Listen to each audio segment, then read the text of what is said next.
తను చేసే డాన్సు చాలా అంటే చాలా అద్భుతంగా చేశారు. ముక్కుపై పెట్టి కోపం తొక్కేసావే.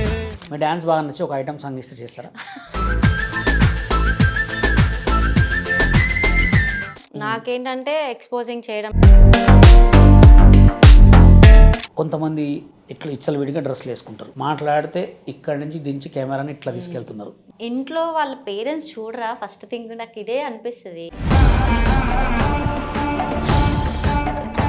వాళ్ళ అన్నో తమ్ముడో ఉంటారు, వాళ్ళు చూడరా అలా ఎలా చేస్తారు అనేది.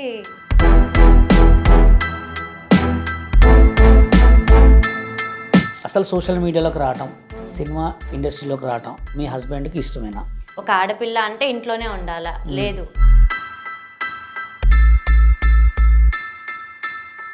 మీ వీడియోస్ ఎప్పుడన్నా వైరల్ అయినప్పుడు మీకు ఎలా ఎప్పుడన్నా అనిపించింది? ఆ కామెంట్స్, బ్యాడ్ కామెంట్స్ వచ్చినప్పుడు కొన్ని వీడియోస్ ఎందుకంటే ఇప్పుడు తను కామెంట్ సెక్షన్ లోకి వెళ్ళి చెక్ చేస్తారు, మంచిగా ఇచ్చారా చెడ్డగా ఇచ్చారా అని. ఎస్, మీరు ఇన్ని సినిమాలలో అతి మొత్తం మీద ఎక్కువ పేమెంట్ ఏ సినిమా తీసుకోరు? ఇప్పుడు ప్రెసెంట్ నేను రణబాలి ఆల్రెడీ పేరు రిలీజ్ అయింది, అందులో మంచి పేమెంట్, అందులో చాలా మంచి క్యారెక్టరు. టైం స్టార్ట్ అయిందిరా అనుకున్నా ఈ మూవీతో. అంత మంచి క్యారెక్టరు, పేమెంట్ వైజ్గా అయినా కానీ మంచి పేమెంట్ ఇస్తున్నా. బ్యాడ్గా మాట్లాడటం కానీ, కమిట్మెంట్ అని అడగటం కానీ, ఇప్పుడు కొత్తగా వచ్చే సినిమా వాళ్ళకి ఏం చెప్పాలనుకుంటున్నాను? కమిట్మెంట్ అనేది ఒక్క సినిమాలోనే ఉంది అని అయితే నేను చెప్పను. ఒక్కటండి, మనం ఎక్కడ వెళ్ళాలన్నా ఏదో ఒకటైతే తగులుతూనే ఉంటుంది. అది నువ్వు చూస్ చేసుకోవాలా లేదా అనేది నీ మీద డిపెండ్ అయి ఉంటుంది. మీరు ఏమైనా ఫోక్ సాంగ్స్ ఏమైనా హీరోయిన్గా ఛాన్స్? యాక్చువల్లీ నాకు డాన్స్ బాగా ఇంట్రెస్ట్ కాబట్టి నేను అనుకున్న first priority dance, second acting. Friends, madam గారు ఇన్స్టాగ్రామ్ ఐడి కూడా చెప్తా అని చెప్పండి. ఆర్టిస్ట్ వరలక్ష్మి అని ఉంటుంది. ఆర్టిస్ట్ వరలక్ష్మి అని ఉంటుంది, చాలా మంచి డాన్స్ అనమాట. మీరు చూడండి ఆమె డాన్స్. హాయ్ అండి, అందరికీ నమస్తే. నేను మీ బషీర్ మాస్టర్ని. నక్షత్ర మీడియా ప్లస్లోకి మరొక గెస్ట్ ఎవరో తెలుసా? ఫస్ట్ తన వీడియో చూడండి.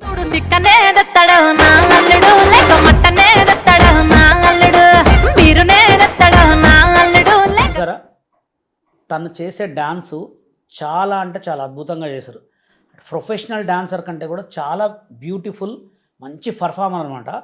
అలాంటి మంచి పర్ఫార్మర్ ఒక యాక్టర్గా ఎందుకు మారాల్సి వచ్చింది? అసలు ఒక మంచి టాలెంట్ ఉన్న డాన్సరు సినిమాలలో ఎందుకు చేయాల్సి వచ్చింది? అలాగే ఇప్పుడు సోషల్ మీడియాలో మంచి టాలెంట్ ఉన్నా కానీ ఎక్కువ గ్రోతింగ్ లేదు. తను చేసే వీడియోలు చూస్తే చాలా మందికి కూడా అసలు ఎంత బాగుంటాయంటే నాకే నచ్చి నేను పిలిపించాను ఇవాళ. అసలు తను ఇలా అంటే గ్రోతింగ్ కాకపోవటానికి కారణం అసలు ఏంటి అనేది మీ ముందు తీసుకొని వస్తున్నాను. నమస్తే అండి లక్ష్మి. నమస్తే మాస్టర్. యాక్చువల్గా నేను మీ వీడియోస్ అయితే చూసా, ఇన్స్టాగ్రామ్లో మీ అకౌంట్ చూసి మరీ మిమ్మల్ని కాంటాక్ట్ అయ్యాను. ఇప్పుడు సోషల్ మీడియాకి వస్తే టిక్టాక్ నుంచి ఇప్పటివరకు కూడా, టిక్టాక్ స్టార్టింగ్లో కొన్ని వీడియోల్లో అంటే కొంతమంది ఎవరో ఒక 10 మందిలో ఒకళ్ళు, అది కూడా వల్గర్ వాయిస్ మాట్లాడిన వాళ్ళని ఎక్కువ గ్రోత్ చేస్తున్నారు. దాని తర్వాత ఇప్పుడు సోషల్ మీడియాలో ఇన్స్టాగ్రామ్కి వచ్చాం. ఇన్స్టాగ్రామ్ ఇప్పుడు బాగా ట్రెండింగ్, నెంబర్ 1 స్థాయిలో అదే ఉంది కాబట్టి దాంట్లో కూడా వల్గారిటీకి ఎక్కువ వాల్యూ ఉంది. మీలో ఇంత టాలెంట్ ఉంది, ఇంత కష్టపడతారు, అసలు మీకు ఏమనిపిస్తుంది అలా చూస్తే? మేబీ నేను ఆ స్థానంలో లేకపోవడానికి కారణం అదే అనుకుంటాను. నాకేంటంటే ఎక్స్పోజింగ్ చేయడం నాకు రాదు. ఓకే, వల్గర్గా అది ప్రతి ఒక్కరికి వస్తుంది, బట్ అది మన సంస్కారం అడ్డుపడి మనం ఎంత మాట్లాడాలో అంతే మాట్లాడతాం కాబట్టి మీడియా దగ్గరకు వచ్చి మరి అట్లా మాట్లాడలేక ఆగిపోయాం కాబట్టి మేబీ నేను ఇక్కడ ఉన్నాను, వాళ్ళు అక్కడ ఉన్నారని అనుకుంటాను. అంతే. ఇప్పుడు మీరు చాలా కష్టపడి ఒక రీల్ చేయడానికి ఎంత టైం తీసుకుంటారు? అది నాకు సాటిస్ఫాక్షన్ అనిపించాలి. ఫస్ట్ ఆఫ్ ఆల్ నేను ప్రజల్లోకి పంపించే ముందు ఆడియన్స్ నన్ను రిసీవ్ చేస్తారా లేదా అనేది పక్కన పెడితే ఫస్ట్ థింగ్ అది నాకు నచ్చాలి. ఒక రీల్ చేసేటప్పుడు అది ఎన్ని టేక్స్ అయినా తీసుకుంటా. ఫస్ట్ ఆఫ్ ఆల్ అది నాకు నచ్చింది అంటే అప్పుడు పోస్ట్ చేస్తా. దాన్ని నేనే 100 సార్లు చూసుకొని ఫుల్లీ సాటిస్ఫైడ్ అవుతా అనమాట. యాక్చువల్గా ఇప్పుడు అంటే మీరు చేసే పర్ఫార్మెన్స్లో 15 సెకండ్స్, 30 సెకండ్స్, 60 సెకండ్స్ ఉంటుంది. మీరు ఎక్కువ అంటే మీ వీడియోస్ వైరల్ కావడానికి ఎక్కడ ఏది యూజ్ చేసుకుంటారు? ఫస్ట్ ఆఫ్ ఆల్ అది వైరల్ అవుతుందా లేదా అనేది పక్కకు పెడితే ఉమ్, ఆ క్యారెక్టర్లో నేను ఎంతవరకు ఇన్వాల్వ్ అవుతున్నా, ఓకే అది ఎంతవరకు నేను క్యారీ ఫార్వర్డ్ చేస్తున్నా అనేది బాగా పెట్టుకుంటాను. ఎందుకంటే రకరకాల ఎక్స్ప్రెషన్స్ మనం తీయొచ్చు, యాక్టింగ్కి బాగా స్కోప్ ఉంటుంది ఓకే మనం ఎక్కువ టైం తీసుకుంటే. ఓకే అందుకని అది చూసుకుంటానే తప్ప మరి 15 సెకండ్స్ 30 సెకండ్స్ చేస్తే అది వైరల్ అవుద్ది అట్లా నేను ఎప్పుడు అంటే సోషల్ మీడియాలో ఇప్పుడు ఎక్కువ ఏంటంటే 15 సెకండ్ ఈజ్ మెయిన్ ఎక్కువ గ్రోతింగ్ అనమాట. అంటే కొంతమంది ఏంటంటే సోషల్ మీడియా తెలవని వాళ్ళకి ఏంటంటే 30 సెకండ్స్ పెడితే కాపీ రేట్స్ అట్లా వస్తాయి కాబట్టి చాలామందికి తెలియని విషయం ఏంటంటే ఇప్పుడు మీరు 15 సెకండ్స్ చేసినా 30 సెకండ్ చేసినా ఒక 60 సెకండ్స్ చేసినా కానీ మీరు ఎంతసేపులో ఆ వీడియో కొరియోగ్రఫీ చేసుకొని అప్లోడ్ చేయగలరు? మేబీ అది పర్ఫెక్ట్గా ఒక్కొక్కసారి ఫస్ట్ అటెంప్ట్లో వస్తుంది, మ్మ్. కొన్నిసార్లు అది నాకు సెట్ అవ్వలేదు, ఇంకొంచెం బెటర్గా చేస్తే బాగుంటుంది అనుకుంటే కొన్ని టేక్స్ తీసుకుంటా. ఇప్పుడు మీరు రీల్స్ చేయబట్టి ఎన్ని రోజులు అవుతుంది? నేను ఆల్మోస్ట్ టిక్టాక్ నుంచి ఉన్నాను. టిక్టాక్ నుంచి ఇప్పుడు టిక్టాక్లో ఆల్మోస్ట్ ఒక 50K వరకు ఉండే. మ్మ్. ఆ 50Kకి వస్తున్నాను అనగా వెళ్ళిపోయింది, టిక్టాక్ తీసేశారు. ఆ. తర్వాత అప్పట్లోనే నేను మళ్ళీ ఇన్స్టాలో కూడా పోస్ట్ చేసేదాన్ని, బట్ ఎక్కువ అప్పట్లో టిక్టాకే ఉండే కాబట్టి ఓకే టిక్టాకే ఎక్కువ పెట్టా. తర్వాత ఇన్స్టాలో స్టార్ట్ చేశాను, అది కూడా రీచ్ అవుతూనే ఉంది. అట్లా అట్లా రీచ్ వెళ్తున్నా. ఇప్పుడు మీరు ఎక్కువ సోషల్ మీడియాలో చాలామంది ఏంటంటే కొంచెం ఫేమస్ కాగానే కొంచెం పేరు రాగానే 2 వీడియోస్ వైరల్ కాగానే వాళ్ళు కొంచెం టెక్ చూపించినట్టు అంటే కొంచెం బిల్డప్ కొట్టినట్టు మాట్లాడతారు. అంటే చాలామందికి కూడా కింద బ్యాడ్ కామెంట్స్ వస్తుంటాయి అనమాట. మీ వీడియోస్ ఎప్పుడన్నా వైరల్ అయినప్పుడు మీకు ఎలా ఎప్పుడన్నా అనిపించింది ఆ కామెంట్స్ బ్యాడ్ కామెంట్స్ వచ్చినప్పుడు? బ్యాడ్ కామెంట్స్ వచ్చేంతలా నేను ఫస్ట్ ఆఫ్ ఆల్ ఎప్పుడు చెయ్యను. మ్మ్. ఎందుకంటే కొన్ని వీడియోస్ అప్లోడ్ చేసే ముందు నేను మా హస్బెండ్కి అడుగుతా, సజెషన్ తీసుకుంటా. ఓకే ఎందుకంటే ఇప్పుడు తను అవునులే, ఈవెన్ correct, కామెంట్ correct, సెక్షన్లోకి అవును. వెళ్ళి చెక్ చేస్తాను, చెక్ చేస్తారు. మంచిగా ఇచ్చారా చెడ్డగా ఇచ్చారా అని. ఎస్ కాబట్టి ఫస్ట్ అప్లోడ్ చేసే ముందు తన సజెషన్ తీసుకుంటా, ఇది ఓకేనా, పెట్టొచ్చా లేదా. పెట్టొచ్చాలి. సో తను బాగానే ఉంది పర్లేదు అనుకుంటే అప్లోడ్ చేసా. మ్యాక్సిమం 99% బ్యాడ్ కామెంట్స్ రావు నాకు. రావు. కానీ మీ హస్బెండ్ వచ్చింది కాబట్టి యాక్చువల్గా అసలు సోషల్ మీడియాలోకి రావటం సినిమా ఇండస్ట్రీలోకి రావటం మీ హస్బెండ్కి ఇష్టమేనా? ఆయనకి నాకంటే ఎక్కువ ఇష్టం, అంటే నన్ను ఒక ఆర్టిస్ట్గా చూడాలి ఓకే స్క్రీన్ పైన. ఓకే ఎందుకు టాలెంట్ ఉంది, ఒక ఆడపిల్ల అంటే ఇంట్లోనే ఉండాలా, లేదు నీకంటూ నీ కాళ్ళపై నువ్వు నిలబడాలి, ఇంత టాలెంట్ ఉన్నప్పుడు నువ్వు ఇంట్లో ఆగిపోవద్దు అని చెప్పి తనే ఆడిషన్స్ ఉన్నా కానీ కనుక్కొని మరి రేపేమన్నా ఉందా అని కనుక్కొని మరి తీసుకెళ్తాడు. ఓకే ఇప్పుడు ఆర్టిస్టు అన్నారు కాబట్టి కొంచెంసేపు సోషల్ మీడియా ఆఫ్ చేసి అసలు ఫస్ట్ మీరు ఆర్టిస్ట్ కావాలని ఎందుకు అనుకున్నారు? నాకు బేసిక్గా చిన్నప్పటి నుంచి స్టడీస్ కంటే కల్చరల్ యాక్టివిటీస్ పైన బాగా ఇంట్రెస్ట్. అవును. దానివల్ల ఏంటంటే ఎక్కువ డ్యాన్స్ అనేది చాలా ఇష్టం. Hmm. ఫస్ట్ ప్రయారిటీ అయితే డ్యాన్స్, ఓకే చాలా అంటే చాలా ఇష్టం. అది బయటికి వెళ్ళి నేర్చుకున్నానా అంటే అది కాదు. నా ఫస్ట్ గురువు మా అన్నయ్య అనమాట. ఓకే నాకు స్కూల్లో కానీ కాలేజ్లో కానీ ఎలాంటి కల్చరల్ యాక్టివిటీస్ ఉన్నా అన్నయ్య డ్యాన్స్ కొరియోగ్రాఫ్ చేసి నాకు చెప్తే నేను వెళ్ళి కాలేజ్లో నేర్పించడము అట్లా వెళ్ళేదాన్ని. సో రాను మళ్ళీ యాక్టింగ్ అనేది కూడా ఎందుకో ట్రై చేద్దాము, ఇది కూడా ఏదో బాగుంది అంటే సాటిస్ఫాక్షన్ అంతే. అనేది వస్తుంది అవును. కదా. సరే అని మెల్లగా ట్రై చేస్తూ ఉంటే ఇది కూడా బాగుంది, నేను చేయగలుగుతున్నాను అని ఇంప్రూవ్ చేసుకున్నా. డాన్స్ ఇంప్రూవ్ చేసుకున్నారు. డాన్స్తో పాటు యాక్టింగ్ కూడా. యాక్టింగ్ ఇప్పుడు యాక్టింగ్ అనగానే మీరు మామూలుగా ఆ సినిమాలు చేశారా సీరియల్స్ చేశారా? మీరు ఫస్ట్ సినిమాలో చేశారా? ఏ సినిమా పేరు? ఫస్ట్ ఆఫ్ ఆల్ సినిమా ఇండస్ట్రీకి కంపెనీ ఆర్టిస్ట్గా వెళ్ళాను. ఓకే కంపెనీ ఆర్టిస్ట్ అని మీకు కార్డు ఉందా? కార్డ్ లేదు, అప్పుడు లేదు, ఇప్పుడు ఆర్టిస్ట్ కార్డ్ తీసుకున్నాను. కంపెనీ సినిమాకి మీరు ఆర్టిస్ట్కి వెళ్ళారు? ఆర్టిస్ట్గా ఓకే. వెళ్ళాను. అక్కడ ఏంటంటే నార్మల్గా ఏదో ఒకసారి వచ్చిపో మెరుపుతీగా అన్నట్టు ఇలా వచ్చి ఇలా ఫస్ట్ వెళ్ళిపోయింది. చిన్న క్యారెక్టర్ ఫస్ట్ సినిమా పేరు స్కంద super. చేశాను. ఆహా. తర్వాత నాసామిరంగా, విశ్వము, ఇప్పుడు గుణశేఖర్ గారిది యూరోపియన్ అనే మూవీ ఓకే. వస్తుంది. దాంట్లో ఒకటి. క్యారెక్టర్స్ లో మీరు అవపడతారా? క్యారెక్టర్స్ అనేటివి Dialogues పర్టికులర్ గా లేదు. Dialogues. జస్ట్ నార్మల్ బ్యాక్గ్రౌండ్ లో వచ్చేలాగా. మళ్ళీ తర్వాత ఇలా కాదు, నాకంటూ టాలెంట్ ఉంది కాబట్టి క్యారెక్టర్ ఆర్టిస్ట్గా వెళ్దాము అని చెప్పి బకాసుడా రెస్టారెంట్ అని కానీ, హ్యాపీ జర్నీ అని కానీ, బ్యాడ్ గర్ల్స్ అని ఈ మూవీస్లో క్యారెక్టర్స్ చేశాను. డైలాగ్స్ ఏం లేవు? డైలాగ్స్ ఉన్నాయి దాంట్లో. ఏదైనా ఒక డైలాగ్ చెప్పగలరా మీరు చెప్పింది? అంటే నేను చెప్పిందా? మా ప్రేక్షకుల కోసం. అంటే ఇప్పుడు గరుడ గారు ఉన్నారు కదా, కేజీఎఫ్ గరుడ గారు. చెప్పండి. అతను ఏంటంటే మా బాబుని హ్యాండిక్యాప్డ్ ఉంటాడు. బండి ఏదో వస్తూ ఉంటే అతడు పట్టుకొని లాగేస్తాడు. నేను అప్పుడు అతన్ని తిట్టాలి. ఆ, ఏమయ్యా కళ్ళు కనిపిస్తున్నాయా? అలాగైనా తోసిపడేసేది చిన్న పిల్లని అని చెప్పి తిట్టాలి. ఓకే. అదే. అదొక చిన్న ఆ. డైలాగ్. యాక్చువల్గా మీరు అంటే సోషల్ మీడియాలో కానీ మామూలుగా మీరు ఇంట్లో కానీ డైలాగ్స్ ప్రాక్టీస్ చేసుకునేటప్పుడు అంటే మీరు ఎలా చేస్తారు ప్రాక్టీస్? అంటే మీరు డైరెక్ట్ చేస్తారా, లేకపోతే ఆన్ ది స్పాట్లో చేస్తారా, లేకపోతే ఎవరన్నా అంటే ప్రాంప్ట్ చెప్తే చేస్తారా? మాక్సిమం నేను ఓన్గానే ప్రాక్టీస్ ఓన్గా చేస్తా. మా అంటే మీ ఓన్ డైలాగ్ మా వాళ్ళ కోసం ఒకటే ఓన్ డైలాగ్స్ అంటే ఇప్పటికిప్పుడు కొద్దిగా చేయండి. కష్టం. ఏమవుతుంది, ఏదన్నా ఒకటి కష్టమైన సంతోషంతో చేయండి ఒకటి. ఏం చెప్పను, కొంచెం ఇంటర్వ్యూ లాస్ట్లో చెప్తాను. అప్పటి వరకు ఆలోచించుకుంటారా బాగా? ఆలోచించుకుంటాను. ఓకే. ఇప్పుడు అంటే మీరు సినిమా ఫీల్డ్లోకి వెళ్తుంటారు, Hmm. ఆఫీస్లోకి వెళ్తుంటారు, చాలా ఆఫీస్లోకి వెళ్తుంటారు అన్నమాట. ఎప్పుడైనా మీకు తలగరాని అంటే ఏమన్నా కొంతమంది బ్యాడ్గా మాట్లాడటం కానీ, కమిట్మెంట్ అని అడగటం కానీ, అంటే అసలు ఇప్పుడు కొత్తగా వచ్చే సినిమా వాళ్ళకి ఏం చెప్పాలనుకుంటున్నారు? కమిట్మెంట్ అనేది ఒక్క సినిమాలోనే ఉంది అని అయితే నేను చెప్పను. ఓకే. చాలా రంగాల్లో ఉంది. Hmm. ఈవెన్ నేను వెళ్ళిన దారిలో కూడా నాకు తగిలాయి. తగిలే అలా తగిలినప్పుడు వదిలేసుకున్న క్యారెక్టర్స్ కూడా చాలా ఉన్నాయి. చాలా ఉంది. చాలా ఉన్నాయి. కానీ ఏం చేయలేము. Hmm. మనం స్మైల్ చేసి పక్కకు జరగడం తప్ప అంతే. మనం వాళ్ళకి ఎదురెళ్ళి ఏదైనా అన్నామనుకో చెప్పలేం. ఎవరు ఎలాంటి వాళ్ళో, అంతే. వాళ్ళ స్థాయి ఎంతుందో, మనల్ని ఎలా తొక్కేస్తారు చెప్పలేమని నేనేం అనను. ముందుకెళ్ళాలంటే అన్ని పట్టించుకోకుండా వెళ్ళాలి. పట్టించుకోకుండా వెళ్ళిపోవాలంతే. అంటే ఆ పెద్ద పెద్ద ప్రాజెక్ట్స్ ఆఫీస్లోకి వెళ్ళినప్పుడు జరిగిందా, చిన్న చిన్న వాళ్ళకి జరిగినప్పుడు? మాక్సిమం ఆఫీస్కి వెళ్ళినప్పుడు ఎవ్వరు అడగరండి. అడగరు. చాలా ప్రొఫెషనల్గా ఉంటారు. ఓకే. మాక్సిమం 99% చాలా ప్రొఫెషనల్గా ఉంటారు. ఓకే. కొంతమంది కాల్స్లో మాట్లాడినప్పుడు వాళ్ళు అడుగుతూ ఉంటారు. అవును. అంటే అంటే ప్రొడ్యూసర్కి ఇలా ఉంటుంది, మీరు ఇలా ఏమన్నా అంటే. ఓకేనా? లేదండి, నేను అలాంటి టైప్ అమ్మాయినైతే కాదు. ఉమ్. ఇప్పటివరకు చేసుకుంటూ వచ్చింది కూడా జెన్యున్ Genuine. క్యారెక్టర్సే. ఓకే. కాబట్టి చిన్న క్యారెక్టర్ అయినా కానీ కొంచెం జెన్యున్గా ఉండేది ఇవ్వండి.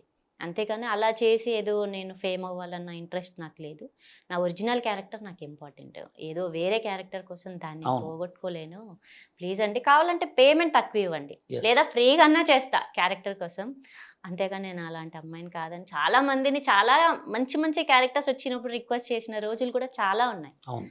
కానీ కొంతమంది ఇక అంతే. అంతే. ఇప్పుడు సినిమా దానికే వస్తే ఇప్పుడు యూట్యూబ్ సినిమా కంటే ఎక్కువ అయిపోయింది. ఉమ్, అవునా కదా? ఉమ్. అంటే యూట్యూబే కాకుండా సినిమానే కాకుండా యూట్యూబ్లో కూడా మిమ్మల్ని ఎవరన్నా అట్లా లేదు, అట్లా ఎవరు నన్ను అప్రోచ్ యూట్యూబ్లో అవ్వలేదు. అవుతాడు. అంటే చాలామంది మా దగ్గరకు వచ్చి చెప్తుంటారు అనమాట, మాస్టర్ ఇది ఒకటే కాదు, యూట్యూబ్లో కూడా చాలామంది చాలా రకాలుగా మాట్లాడుతున్నారు. ఉమ్, అంటే కొత్తగా వచ్చే వాళ్ళకి మీరేమన్నా ఉమ్. అంటే యూట్యూబ్ కూడా ఇలా ఉందా అని ఒక చిన్న మెసేజ్ ఏమన్నా? ఒక్కటండి, మనం ఎక్కడ వెళ్ళాలన్నా ఏదో ఒకటైతే తగులుతూనే ఉంటుంది. తగులుతున్నాం. Yes, correct. అది నువ్వు చూస్ చేసుకోవాలా లేదా అనేది నీ మీద డిపెండ్ అయి అవును. ఉంటుంది. అంతేగాని ఎవ్వరు బలవంతంగా తీసుకెళ్ళి ఏది చెయ్యరు. అవును. నువ్వు ముందుకు ప్రొసీడ్ అవుతేనే ఏదైనా, లేదు అవును. అంటే బలవంతం ఎవరు చేయరు. కాబట్టి నువ్వు తీసుకోవాలి కరెక్ట్ డెసిషన్ అది. ఓకే. ఇప్పుడు మీరు సినిమాలో చేసిన తర్వాత ఉమ్, అంటే షెడ్యూల్స్ ఉంటాయి, ఉమ్, 1 day shoot, 2 day shoot, 3 day shoot అని. ఉమ్. అలా మీకు ఒక 5 డే షూట్ అవుట్డోర్ షూట్స్కి ఏదైనా వెళ్ళారా? అవుట్డోర్ షూట్ ఒకటి వెళ్ళాను, బాపట్ల షూట్. అది డెమో షూట్కి వెళ్ళాను, కానీ వరస్ట్ ఎక్స్పీరియన్స్, చాలా వరస్ట్ ఎక్స్పీరియన్స్. వాళ్ళు సరిగ్గా రూమ్ ఇవ్వకపోవడము, ఫుడ్ అరేంజ్ చేయకపోవడము. అప్పటి నుంచి లిటరల్ ఇప్పటి వరకు నేను అవుట్డోర్ షూట్ వెళ్ళలే, నాకు భయం. అంటే సినిమా ఇండస్ట్రీ అనే కానీ చాలామంది ఏంటంటే నాకు తెలిసిన చెప్తా, కొంతమంది ఏం చేస్తారంటే ఒక చిన్న ఆఫీస్ పెట్టుకోవటం, ఒక చిన్న 2 కెమెరాస్ పెట్టుకోవటం, ఒక 100 మందిని ఆడిషన్ ఉందని చెప్పటం, అట్లా చాలామంది ఉప్మా చేస్తారు. అట్లా చాలామంది అట్లాంటి వాళ్ళ ద్వారా ఒక మంచి సినిమా ఇండస్ట్రీ కూడా ఖరాబ్ అవుతుంది. అవునా కదా? అంటే సినిమా అంటే ఒక మంచి పేరుంది, మన తెలుగు ఇండస్ట్రీకి చాలా పేరుంది. ఇంకొకటి యూట్యూబ్ స్టార్ట్ అయిన తర్వాత కూడా చిన్న చిన్న సాంగ్స్ కూడా అవకాశాలు ఇస్తా అని చెప్పి ఇట్లా చేయటం కాదు, చాలా అదైతే తప్పు. అందుకోసమే అవుట్డోర్ వెళ్ళిన తర్వాత ఇక్కడే ఇట్లున్నారంటే అవుట్డోర్ వెళ్ళిన తర్వాత ఇంకా చాలా టయానికి భోజనం ఉండదు, ఏముండదు, వాళ్ళు చాలామంది చూసుకో అదే అలాంటి ఎక్స్పీరియన్స్ మీకు? అదే అంటే వేరే రకంగా అయితే ఇబ్బంది కలగలేదు, ఎందుకంటే నేను ఒకేసారి వెళ్ళాను అది అంతే. Outdoor shoot. ఓకే. అదే లాస్ట్ ఇప్పటివరకు నాకు తెలిసి 3-4 years అవుతుంది, ఇప్పటివరకు నేను అసలు వెళ్ళలేదు అవుట్డోర్ షూట్కి. ఇప్పుడు మీరు చేసిన పెద్ద సినిమాలలో ఇన్ని సినిమాలు చేశారు, పెద్ద ప్రొడక్షన్స్లో, అంటే పెద్ద ప్రొడక్షన్కి చిన్న ప్రొడక్షన్కి అసలు తేడా ఏంటి? తేడా అంటే ఒకటండి, అంటే ప్రతి ఒక్కరూ కొంచెం మనం ఫేమ్ వచ్చింది అంటే రెస్పెక్ట్ ఇస్తాను. ఎస్ ఫేమ్ రాలేదు అంటే ఏ అన్నట్టు ఇట్లా ఉంటది. కొంతమంది అవే పట్టించుకోరు. ఒక ఆర్టిస్ట్ అంటే ఆర్టిస్ట్గా గౌరవంగా రిసీవ్ చేసుకుంటారు. ఓకే. అంతే. అంటే ఇప్పటివరకు ఏమన్నా అంటే ఇంకా ఈ మన తెలుగు సినిమా ఇండస్ట్రీలో ఒక సాంగ్లు మామూలుగా సినిమా సాంగ్స్ షూట్ జరిగినప్పుడు ఏదైనా కొరియోగ్రాఫర్ తోటి ఏదైనా సాంగ్లు ఉన్నారా? నేను బోలే గారిది ఒక సాంగ్ చేశాను. Yeah. బతుకమ్మ సాంగ్ ఒకటి బతుకమ్మ చేశాను. సాంగ్. ఓకే. అది కొరియోగ్రాఫర్ ఎవరు చేశాను. దానికి? కొరియోగ్రాఫరు పేరు తెలీదండి అంత. ఓకే. అక్కడ ఎక్స్పీరియన్స్ ఏంటి? ఓకే, బాగుంది. బాగుంది. సాంగ్ పేరు? బతుకమ్మ సాంగ్ దసరాది చేశారు రీసెంట్ యూట్యూబ్లో చేశారు. యూట్యూబ్లో చేశాను. ఓకే. యూట్యూబ్లో ఇంకేమైనా కొత్తగా ఏమైనా సాంగ్స్ చేశారు? నేను ఇంకొకటి 35mm అని ఒక యూట్యూబ్ ఛానల్ ఉంది. దాంట్లో ఒకటి రెట్రో సాంగ్ చేశాను. ఓకే. అంటే సిరిలోలికించి చిన్ని నవ్వులే సంథింగ్ ఆ అవును. సాంగ్ ఉంది కదా, అదే సాంగ్ వాళ్ళు ఫ్యామిలీతో చేయించుకోవాలనుకున్నారు. ఓకే. సో దాంట్లో నన్ను మెయిన్ లీడ్గా పెట్టి వాళ్ళు ఆ సాంగ్ మొత్తం చేశారనమాట. ఇప్పుడు ఈ మనం సోషల్ మీడియాకి వస్తే ఇన్స్టాగ్రామ్లో మామూలుగా మీరు చేసే పర్ఫార్మెన్స్కి ఎవరన్నా గుర్తించి పర్టికులర్గా మిమ్మల్ని ఎవరన్నా గుర్తించి మీకు ఆ అవకాశం ఇస్తా ఈ అవకాశం ఇస్తా అని చెప్పి అంటే తిప్పించుకొని ఆడికి వచ్చిన తర్వాత ఫోన్ లిఫ్ట్ చేయకపోవటం అలాంటివి ఏమైనా జరిగినాయి? అట్లాంటివి జరుగుతాయి, కానీ ఇంకా మనకు డెస్టినీలో రాసి పెట్టుంటే వస్తుంది అని అడగడం మానేసా అండి. చాలా మందిని అడిగా నేను. టాలెంట్ అంటే అడగందే అమ్మాయిని అన్నం పెట్టదు అన్నట్టు. అంటే మీరే వాళ్ళకి కాల్ చేశారు? నేను అప్రోచ్ అయ్యాను. మ్యాక్సిమం నేనే అప్రోచ్ అయ్యాను. ఎందుకంటే అంతమందిలో ఫేమ్ ఉన్న వాళ్ళు మనల్ని అప్రోచ్ అంటే మన మెసేజెస్ చూస్తారో లేదో అని మ్యాక్సిమం నేనే అప్రోచ్ అయ్యాను. చాలా మందిని అప్రోచ్ అయ్యాను. కాకపోతే పెద్దగా రెస్పాన్స్ ఏమీ రాలేదు. తర్వాత మీరే నన్ను పిలిచి నాకు మళ్ళీ అప్రోచ్ ఒక సాంగ్ చెప్పారు, కానీ మిస్ అయింది అది. ఒక మంచి సాంగ్ మిస్ అయింది. నెక్స్ట్ బెటర్ లాక్ చాలా ఉన్నాయి, ఇంకా చేద్దాం. అంటే ఇప్పుడు యాక్చువల్గా కొత్తగా సోషల్ మీడియాలో కొంతమంది అంటే వాళ్ళ వ్యూస్ కోసం, లైక్స్ కోసం, ఫాలోవర్స్ కోసం విడిగా మాట్లాడితే ఇక్కడి నుంచి దించి కెమెరాని ఇట్లా తీసుకెళ్తున్నారు. ఏంటి మాట్లాడితే కెమెరాని ఇటే పెడుతున్నారు. అంటే కొంచెం వల్గారిటీ ఎక్కువ ఉంది. వాళ్ళకి అసలు ఏం చెప్పాలనుకున్నారు? ఒక్కటి, ఇంట్లో వాళ్ళ పేరెంట్స్ చూడరా ఫస్ట్ థింగ్. నాకు ఇదే అనిపిస్తుంది. ఇంట్లో వాళ్ళ నానే ఉంటాడు, వాళ్ళ అన్నో తమ్ముడో ఉంటారు, వాళ్ళు చూడరా? ప్రపంచం వేరు, బయట అనేది వేరు. వన్స్ మనం ఇంట్లోకి వచ్చిన తర్వాత మన ఇంట్లో వాళ్ళు చూస్తారనే భయం లేకుండా అలా ఎలా చేస్తారు అనేది చాలా వాళ్ళకి మీరు అసలు ఏం చెప్పాలనుకుంటారు? అంటే లైక్స్, ఫాలోవర్స్ ముఖ్యమా, మన ప్రియారిటీ ముఖ్యమా, లేకపోతే మనం ఎట్లా ఉండడం ముఖ్యం? ఒకటి, ఇప్పుడున్న ఆనందం కాసేపే. వన్స్ మనం వెనక్కి తిరిగి చూసుకున్నప్పుడు మనం ఏం సాధించాంరా అని అనుకుంటే ఇలాంటి బ్యాడ్ కామెంట్స్ ఎదిగామని అది ఉండకూడదు, రిగ్రెట్ ఉండకూడదు. సో నువ్వు ఎదిగావు అంటే అది నీ టాలెంట్తో ఎదిగితే ఎదుగు, నీ టాలెంట్తో ఎదుగు. చెప్పుకోవడానికైనా గౌరవంగా ఉంటుంది. పిల్లలు చూసినా రేపటి నాటికి ఇప్పుడు అత్తమామల వాళ్ళైనా తల్లిదండ్రులు వాళ్ళు చూసినా రెండు వైపుల వాళ్ళు చూసుకున్నా కానీ గౌరవంగా ఉండేలా ఉండాలి తప్ప ఏదో లైక్స్ ఇవన్నీ పరిమితం కాదు కదా. సమాజంలోకి వెళ్ళినప్పుడు కనీసం ఆ పలానా మనిషి అని మనకు దండం పెట్టేలా ఉండాలి, కానీ ఇలా ఉండకూడదు. అంటే చాలామంది ఏంటంటే ఎదగాలి, అది ఎలా ఎదిగినా ఏం కాదు, మంచిగా ఎదగాల చెడుగా ఎదగాలని ఎలాగోలా ఎదుగుతున్నారు. ఆ ఎదిగిన తర్వాత కూడా చాలామంది దాన్ని నిలుపుకోవట్లేదు. అవునా కదా? అంటే అసలు తెలియంది సోషల్ మీడియా గురించి, ఇన్స్టాగ్రామ్ గురించి చాలామందికి తెలియంది ఏంటంటే 2 ఫాలోవర్స్ ఉన్నా 5 ఫాలోవర్స్ ఉన్నా నువ్వు పెట్టిన వీడియో వల్గారిటీ అనుకో మిలియన్ వ్యూస్ ఎమ్మట ఇచ్చేస్తాడు. ఎందుకు ఇచ్చేస్తాడంటే ఆ ఇన్స్టాగ్రామ్ని వాడు గ్రోత్ చేసుకుంటాడు ఆ అకౌంట్ని. నీకు ఫస్ట్ నువ్వు ఒక బ్యాడ్ అకౌంట్ వీడియో చేసిన తర్వాత నీలో వాడు ఒక గుణపం గుర్చుతారన్నమాట. ఏమని, అమ్మో నాకు పేరు వచ్చేసిందని.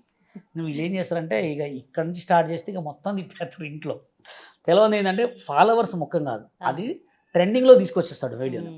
దీనికి ఏమనుకుంటారంటే ఇక నా ఒక వీడియో ట్రెండింగ్ అయిపోయింది, ఇక నేను సెలబ్రిటీ అయిపోయినా అని ఇక మొత్తం ఇది చేస్తుంటారు. అంటే వాళ్ళకి వెనక నుంచి వాళ్ళ ఫ్యామిలీలో చాలామందికి ఇబ్బంది అవుతుందని వాళ్ళకి తెలియదు.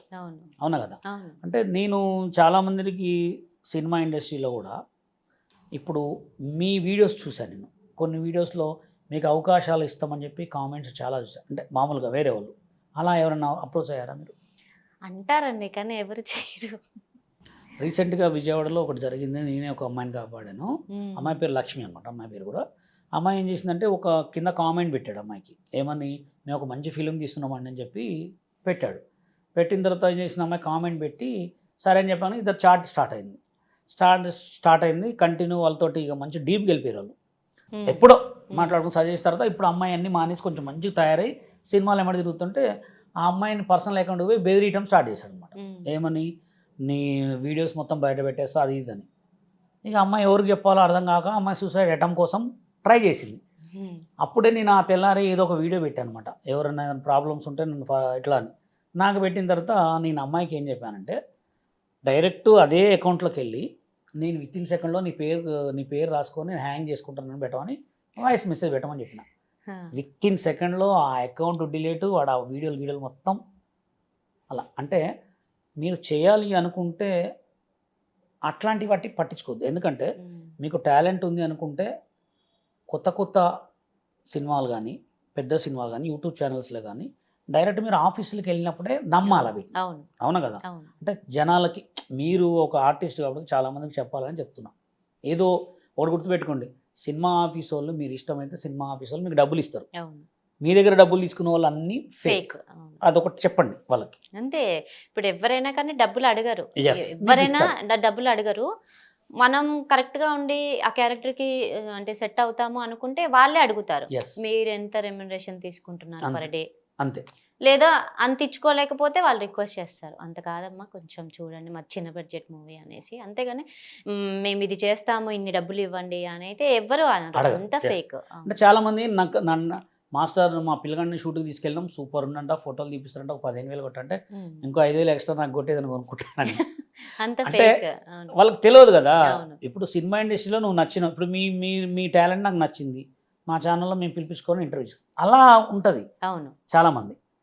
ఓకే, రెమ్యునరేషన్ దాకా వచ్చింది కాబట్టి ఒక చిన్న క్వశ్చన్, మీరు ఇన్ని సినిమాలలో అతి మొత్తం మీద ఎక్కువ పేమెంట్ ఏ సినిమా తీసుకోరు? ఇప్పుడు ప్రెసెంట్ నేను VD14 అని విజయ్ దేవరకొండ గారిది చేస్తున్నాను. సూపర్. అంటే రణబాలి ఆల్రెడీ పేరు రిలీజ్ రణబాలి అని. అందులో మంచి పేమెంట్, అందులో చాలా మంచి క్యారెక్టరు. అది దేవుడిచ్చిన అదృష్టం అనుకోవాలి అదైతే నాకు.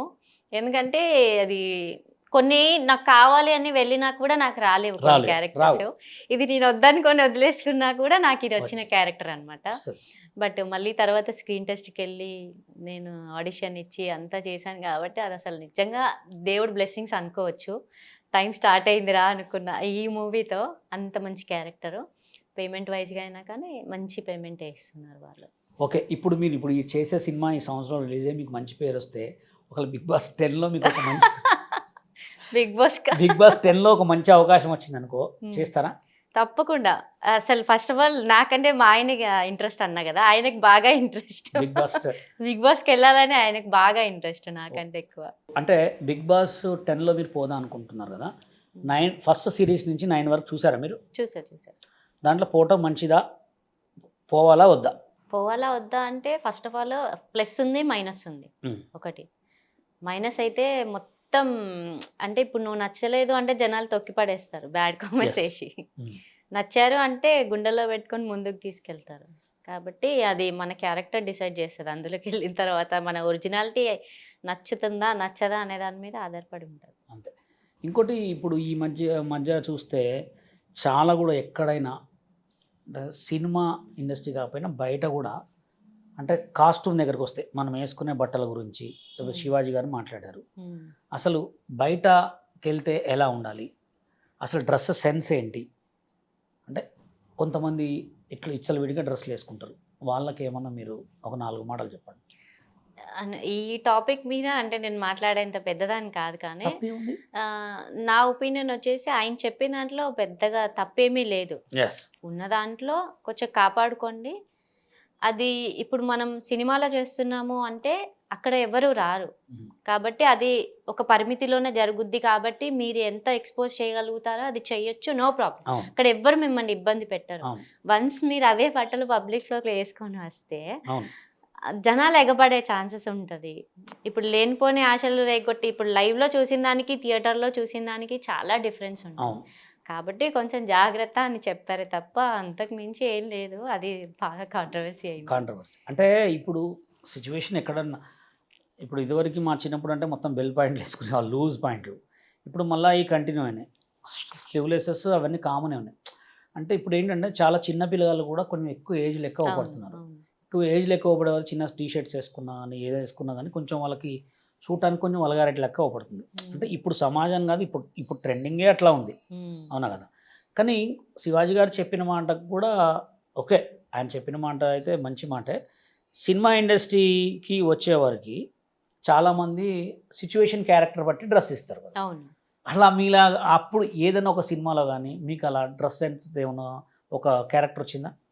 వచ్చింది. రీసెంట్‌గా కూడా ఒక మూవీది వచ్చింది. వాళ్ళు అంటే నాకు చాలా షార్ట్ ఇక్కడి వరకు వేసుకోమన్నారు. నేను అలా చేయనండి. నాకు కంఫర్ట్ ఉండదన్నా ఫస్ట్ ఆఫ్ ఆల్. అవును. వాళ్ళు అసలు వదలట్లేదు. మీరేమో ఆ క్యారెక్టర్‌కి సెట్ అవుద్ది. అంటే అది జస్ట్ ఒక 5 మినిట్సే ఉంటది కానీ ఎన్ఆర్ఐ క్యారెక్టర్ అది కంపల్సరీ మ్యాండేటరీ అన్నారు. అవును. ఎంత అయినా కానీ నేను అది చెయ్యను, అది తీసేయండి. కావాలంటే నీ వరకు వేస్తాను కానీ అంత నేను వేయలేనండి. నాకు కంఫర్ట్ ఉండదు అని చెప్పారు. అంటే ఇప్పుడు ఒక చిన్న ఒక డౌట్, అంటే అది అడుగుతా. ఇప్పుడు చాలామంది కూడా డాన్సర్లలో గ్రూప్ డాన్సర్స్ ఉంటారు, పెద్ద పెద్ద సాంగ్స్లలో చేసేవాళ్ళు. ఎక్కువ శాతం మన వాళ్ళు అవపడరు, ఎక్కువ బయట నుంచి ఫారినర్సే అవపడతారు. దాని గురించి మీకు ఏమైనా తెలుసా? దాని గురించి అంటే ఒకటి మన తెలుగు వాళ్ళల్లో తెలుగు వాళ్ళే సపోర్ట్ చేయరు. అంతేనా? నాకు ఇది బాగా అంటే అర్థమైన విషయము. ఓకే. బయట వాళ్ళని ఎందుకు తెచ్చుకుంటారు అంటే మేబీ వాళ్ళు అన్ని రకాలుగా కంఫర్టబుల్గా ఎస్, బయట వాళ్ళని ఉంటారేమో. బయట వాళ్ళని ఎందుకు తెచ్చుకుంటారంటే ఇప్పుడు ఒక రాములో సాంగ్ ఉన్నారు, వెనక బ్యూటీగా అవపడాలి. ఇంకోటి ఏంటంటే ఒక సాంగ్ షూట్ చేసేటప్పుడు ఒక 20 గర్ల్స్ 30 గర్ల్స్ని పెట్టుకుంటే మన వాళ్ళు ఏంటంటే కొంచెం నడుము చూపెట్టాలన్నా కాళ్ళు చూపెట్టాలన్నా కొంచెం ఇక్కడ వరకు వేయాలన్నా షార్ట్స్ వేయాలంటే మన వాళ్ళు బాడీ సూట్ అడుగుతారు. బాడీ సూట్ కెమెరాకి బాగుండదు, అవునా కదా. అందుకోసం ఎక్కువ బయట వాళ్ళని తెచ్చుకుంటారు. మన అంటే బయట వాళ్ళ కల్చర్ చిన్నప్పటి Yes. నుంచి వాళ్ళు అలాగే అలానే వేసుకుంటారు ఉంటారు కాబట్టి కాబట్టి, yes. పెద్దగా వాళ్ళకి అది ఏం Yes. అనిపించదు. అందులో ఒకటి మన వాళ్ళకి ఏంటంటే ఇలా ముందు డాన్స్ చేయాలంటే కూడా కొంచెం షేగా ఫీల్ అవుతారు అవును. కాబట్టి నార్మల్ డ్రెస్సుల మీద అయితే మన వాళ్ళు మస్తు ఆడతారు. అంటే ఉమ్. ఎక్కువ రష్యన్ గర్ల్స్ని తేటి వెనక బ్యాక్గ్రౌండ్లో పెట్టడానికి కారణం ఇదే. అవును. మన వాళ్ళు బాడీ సూట్ ఉంటారు, వాళ్ళు అనరు అవును. అలా. అంటే అట్లా ఏంటంటే చాలా మందికి కూడా నేను చూశాను సాంగ్లలో అట్లా. అంటే ఇప్పుడు చాలామందికి కూడా మన తెలుగు వాళ్ళకి ఎక్కువ డాన్సర్లుగా అవకాశం రాకపోవడానికి కారణం కూడా అది, అవును అదే. అవునా కదా పెద్దవాళ్ళకి. ఓకే, ఇప్పుడు మళ్ళా మనం సోషల్ మీడియాకే వస్తే అంటే ఫర్దర్గా మీరు ఏమైనా ఫోక్ సాంగ్స్ ఏమైనా హీరోయిన్గా ఏమైనా ఛాన్స్? యాక్చువల్లీ నాకు డాన్స్ బాగా ఇంట్రెస్ట్ కాబట్టి ఓకే, నేను అనుకుంది ఫస్ట్ ప్రయారిటీ డాన్స్, సెకండ్ ఒక్క యాక్టింగ్. నిమిషం అయితే ఫ్రెండ్స్, మేడం గారి ఇన్స్టాగ్రామ్ ఐడి కూడా చెప్తా అని చెప్పండి. ఆర్టిస్ట్ వరలక్ష్మి అని ఉంటుంది. ఆర్టిస్ట్ వరలక్ష్మి అని ఉంటుంది, చాలా మంచి డాన్స్ అనమాట. మీరు చూడండి ఆమె డాన్స్ ఒకసారి చూడండి, చూసిన తర్వాత మళ్ళీ మీకు నచ్చకపోతే నాకు కింద కామెంట్ పెట్టండి. చాలా బ్యూటిఫుల్ నెంబర్ 1 డాన్స్ అనమాట. ఓకే, సో నా first priority dance, second priority acting. Acting. Acting లో ప్రూఫ్ చేసుకున్నా కానీ డాన్స్ సైడ్ వెళ్ళలేదు. చాలా ఇష్టం నాకు ఫోక్ వెళ్ళాలని. అవును. చాలా మందిని అడిగానండి, కాకపోతే ఎవరు సపోర్ట్ చేయలేదు. తర్వాత మీరే నాకు ఇప్పుడు మీరు వచ్చారు కదా, నెక్స్ట్ ఒక మంచి సాంగ్ తోటి మీరు వద్దురు, మళ్ళీ నెక్స్ట్ ఒక ఫోక్ సాంగ్ చేద్దాం మనం పక్కా. Thank you. మేము అంటే మీ వీడియో చూస్తే కంపల్సరీ ఒక 2 వీడియోస్ అయితే మనకు ప్రత్యేకంగా కట్ చేసి వేపిస్తాను నేను. చాలా బాగా చేస్తారు డ్యాన్స్ మీరు. Thank you. ఇంకా ఒకలా అంటే మీరు చేసే సినిమాలలో ఏదైనా ఒక సాంగ్లలో ఒకలా ఏదైనా అనుకోకుండా మీ డ్యాన్స్ బాగా నచ్చి ఒక ఐటమ్ సాంగ్ ఇస్తే చేస్తారా? ఐటమ్ అస్సలు చెయ్య. ఒకవేళ ఇస్తే పెద్ద సినిమాలో ఏదైనా ఒక చిన్న సినిమాలో ఇచ్చారనుకోండి, చూద్దాం అది ఎంతవరకు ఎలా ఉంటుంది అనేది చూసి. అంటే ఇప్పుడు నేను ఏదైనా డిసిషన్ తీసుకునే ముందు నేను సింగిల్ కాదు, అవును, మా ఆయన Husband. ఖచ్చితంగా నేను అడుగుతా. ఎందుకంటే నేను చేసేది నాకే కాదు ఆయనకు కూడా నచ్చాలి, ఆయన 10 మందికి చెప్పుకునేలా ఉండాలి. పాపం మళ్ళీ ఆయన తలదించుకోవద్దు కాబట్టి Yes. నేను ఆయనకు అడుగుతాను, ఇది ఓకేనా చేయమంటావా అది. ఓకే అంటే మ్యాక్సిమం ఓకే అంటాడు. ఇంకా కొంచెం వల్గారిటీ అట్లా పోతే చేయలేను. అంతే. అంటే ఇప్పుడు మీరు సినిమా ఇండస్ట్రీకే కానీ సోషల్ మీడియా కానీ యూట్యూబే కానీ అంటే మీరు ఎప్పుడైనా బాధపడ్డ రోజులు, బాగా ఫీల్ అయిన ఒంటరిగా ఉండి ఫీల్ అయ్యే రోజులు ఏమన్నా? అంటే పర్సనల్గానా? పర్సనల్గా అండ్ షూటింగ్కి వెళ్ళినప్పుడు కూడా షూటింగ్కి వెళ్ళిన సిచ్యువేషన్ ఏదిరా నాకు ఈ బాధ, నేను ఏదో అనుకుంటే ఏదో జరిగింది అని బాధపడే రోజులు ఏమన్నా? అంటే ఉంటాయి. అది ఇప్పుడు ఇంతకు ముందుగా అనేది అయితే చెప్పలేను. బట్ ఉంటాయి అలాంటి సిచ్యువేషన్స్ చాలా ఉంటాయి. సినిమా అంటేనే కష్టాలు ఉంటాయి. కష్టాలు. కానీ మనల్ని మనం ప్రూఫ్ చేసుకోవడానికి ఇంకా వెళ్ళాలి కాబట్టి ఇంకా ఎంత కష్టమైనా అది నేను భరిస్తూ వెళ్తా. ఇలా జరిగింది అనేది మేబీ ఒక్కోసారి మా ఆయనకి కూడా చెప్పను నేను. ఆయన ఏమైనా ఫీల్ అవుతాడేమో అని నేను అసలు అవును. చెప్పను. కానీ చాలా స్ట్రగుల్స్ ఉంటాయి. ఉంటాయి. రెస్పెక్ట్ ఇవ్వకపోవడం, తినే విషయాల్లో కూడా, ఫుడ్ అవును. పెట్టే విషయాలలో కూడా చాలా డిఫరెన్స్ పెద్ద చూపిస్తారు. ఆర్టిస్టులను ఒక లెక్క చూస్తారు, ఆ, చిన్న ఆర్టిస్టులు ఒక లెక్క అవును. చూస్తారు, జూనియర్ ఆర్టిస్ట్ జూనియర్ ఆర్టిస్ట్ ని కూడా ఒకలా చాలా జూనియర్ ఘోరం. ఆర్టిస్ట్ జూనియర్ ప్లేట్స్ ఆర్టిస్ట్ ఇస్తారు. అయితే అవును. అసలు చాలా ఘోరం. జూనియర్ ఆర్టిస్ట్కి ప్లేట్స్ ఇస్తారు, కొంచెం చిన్న ఆర్టిస్ట్ కొంచెం కూర్చోబెట్టి అంటే పెట్టుకొని పోయి కూర్చోమంటారు, కొంచెం పెద్ద ఆర్టిస్ట్కి టేబుల్ వేసి పెడతారు. టేబుల్ వేసి పెడతారు. అంతే. ఆ టేబుల్ వేసే దగ్గర కూడా వేసే ఫుడ్ కర్రీస్ లో కూడా డిఫరెన్స్ చూపిస్తారు. అవును. ఇప్పుడు ఒకవేళ నైట్ ఎక్కడ లేట్ ఉంది, మీకు క్యారవాన్స్ ఇచ్చారు ఎప్పుడన్నా? క్యారీవెన్స్ ఇచ్చారు. ఇచ్చారు. క్యారీవెన్స్ ఇస్తారు. ఓకే. ఇప్పుడు అంటే సినిమా ఫీల్డ్ గురించి కొంచెం పక్కన పెట్టేసి మీ ఫ్యామిలీ గురించి చూద్దాం. ఓకే. అసలు మీది ఏ ఊరు? నేను పుట్టింది పెరిగింది మొత్తం హైదరాబాదే. తెలంగాణ బిడ్డని, తెలంగాణ. అచ్చ తెలుగు అమ్మాయిని. ఓ సూపర్. మొత్తం హైదరాబాద్ అన్నమాట. హైదరాబాద్ లోపట మల్లేపల్లి అని అక్కడ నేను పుట్టి పెరిగిన అనమాట. మీ డాడీ ఏం చేస్తారు? నాన్న ప్లంబరు. సూపర్. నాన్న లేరు ఇప్పుడు, లేరా? చనిపోయారు. మీ సార్ ఏం చేస్తారు? మా ఆయన వచ్చేసి పోలీస్ కానిస్టేబుల్. సూపర్. ఇక్కడ హైదరాబాద్లోనే. హైదరాబాద్లోనే సికింద్రాబాద్ ట్రాఫిక్ మహంకాళి. ఓకే. మాకు అసలు అంటే మీరు టక్కని మీ అందుబాటులో మీరు ఉన్నారేమనుకున్నాం. పిలవంగానే మా నక్షత్ర మీడియా ప్లస్కి ఇంటర్వ్యూ ఇచ్చినందుకు చాలా చాలా థ్యాంక్ యూ సో మచ్. అలాగే మీరు చేసే ప్రతి ఒక్క మీరు చేసే ప్రాజెక్టులు, సినిమాలు కానీ, సాంగ్స్ కానీ అన్నీ సక్సెస్ కావాలని మనస్ఫూర్తిగా కోరుకుంటున్నాం. Thank you. Thank you so much.